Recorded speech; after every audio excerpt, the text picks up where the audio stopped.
I want to begin by sharing a story of a real modern-day miracle that took place in our parish just a few weeks ago.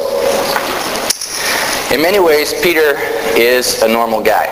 He owns a small construction firm. He's married. He has 2 children.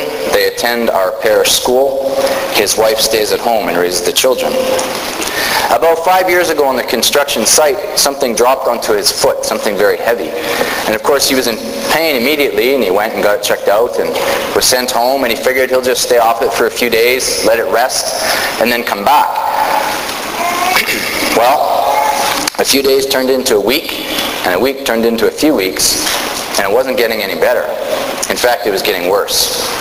It was getting extremely swollen, discolored, and extremely painful. Doctors later diagnosed him with a contusion-induced infection that basically had no cure. That was 5 years ago. For 5 years, Peter's had to endure excruciating pain at times. He isn't able to walk very well. He's usually aided by crutches. And for the last couple of years, he hasn't even been able to wear socks or shoes on his feet. On more than one occasion, he actually went to the doctors and said, "Look, just cut it off. I would much rather deal without having a leg than the pain I'm going through right now." Just a few weeks ago, he was actually hospitalized for 3 days to deal with the pain. He was released from the hospital the day that our parish mission began. And he was at home and he was still in a lot of pain, but he really wanted to go to the mission.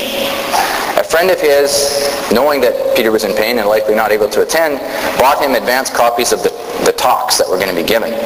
And he let him, listen to them at home. But Peter just felt he needed to be at the mission. So he endured the pain and he went to the mission. And it was the kind of mission that you have Mass, and during the Mass the mission speaker does his talk. And after the talk, and we're getting ready for communion, Peter felt something happening inside him. He couldn't explain it, didn't understand what was going on. But as he was about to get up with the rest of his aisle to come up to receive communion, he felt he needed to go up without the use of his crutches, which was crazy thinking. But he did it. And as he was processing up, he felt something going on with his foot. And as he received communion, consumed communion, he went back to his seat and he felt the pain disappearing. Our parish secretary was sitting close to him, and he saw Peter walking down the aisle back to his seat, just saying under his breath, "Jesus, thank you. I'm healed. Jesus, thank you." He goes and he sits back down. After Mass, he didn't know what to do. He got up, he started walking, and walking turned into running, and running turned into dancing. This 45-year-old man dancing in the lobby of our parish in Coquitlam 3 years ago because he was healed by Jesus. I'm sure that Peter would agree with our conference theme that Jesus Christ is the same today, yesterday, and forever.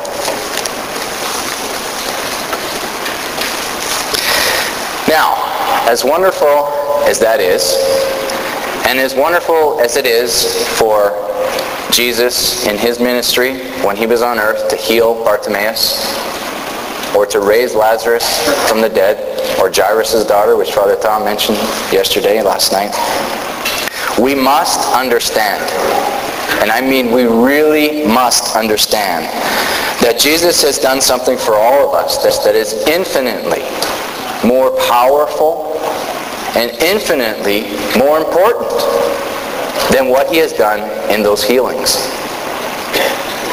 Just think about this. And I don't mean to be scandalous when I say this. He raised Lazarus from the dead, but Lazarus would die again. But what Jesus did on the cross for us has eternal value. As amazing as all those miracles are, and the ones that continue to this day, they are just glimpses at the salvific work that Christ has actually accomplished for us. A little case study just to put this in proper perspective. Let's say you're in a friendship with someone that is not practicing any kind of faith. You live a good and holy life before them, earning you the right to be heard. They give you unspoken permission to influence their life. As Father Tom referred to last night, your wordless witness conjures up within them certain questions, important questions. And they come to you one day and say, friend, you are a Christian. Tell me, what is it all about? What makes Christianity unique among all the world's religions? Get to the heart of the matter. What is the most important thing? What does your faith really offer me? Those are some big questions, some important questions. And we know intuitively that our friend is not looking for a truth. He's looking for the truth. The truth that he can stake his life on. That truth that does not change in different circumstances. That truth that defines the circumstances we're in.